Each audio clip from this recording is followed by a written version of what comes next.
राम राम मंडळी, राम राम. आज तर निघालो पुण्याहून छत्रपती संभाजीनगरला, पण बस पडली मध्येच बंद. Good morning. सकाळी लवकर उठलो पण डोळे काही उघडतच नव्हते. म्हंटल पाटील उठ, पण प्रवासाची उत्सुकता मात्र जबरदस्त होती. मग काय उठलो आणि घाईघाई पाटील भाई झाला ना तयार. तेवढ्यात घेतला झोला आणि निघलो आपल्या भाऊजींसोबत बाहेर. तेवढ्यात काही नाश्ता होता, पोटोबात झाला मग खुश. म्हंटल मग काय मारली कल्टी आणि मस्त हॉटेलमध्ये जाऊन फुल ब्रेकफास्ट केला.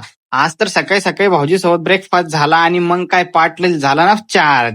म्हटलं चला, तेवढ्यात होते बँकमध्ये काम. मग आलो, थोडं काम झालं आणि आपल्या मावडाला पिकअप करायचं होतं. मग आपण रिटर्न आलो मस्त वरती लिफ्टना आणि तेवढ्यात मावडाला पिकअप करून निघालो बाहेर. म्हटलं चलो बाय बाय. तेवढ्यात केली ओला बुक आणि मारली कल्टी डायरेक्ट बस स्टॉपवर. 7-2-14 पाटील पोहोचला बस स्टॉपवर. आले आले मामा म्हणले पाटील चला. मग काय आले आले आपल्या बसमध्ये बसलो. पण आता आला ब्लॉग मध्ये खरा ट्विस्ट. आणि अक्का तर डोक्यावर वज घेऊन चालली ना बडबड करीत. तेवढ्यात मग सगळे बस बंद पडल्यावर प्रवासी रोडवर पळतच होते आणि म्हटलं चला. थोड्याच वेळात दुसरी बस आली आणि मग काय पुन्हा प्रवास सुरू झाला. तेवढ्यात जीवात जीव आला. मामानं फाडले तिकीट.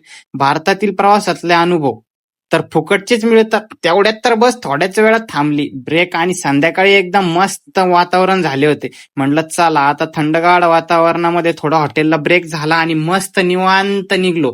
तेवढ्यात शांत गोदावरीचे पात्र पाहून इतकं छान वाटलं की पूर्ण दिवसभराचा गोंधळ आणि धावपळ अचानक शांत झाली.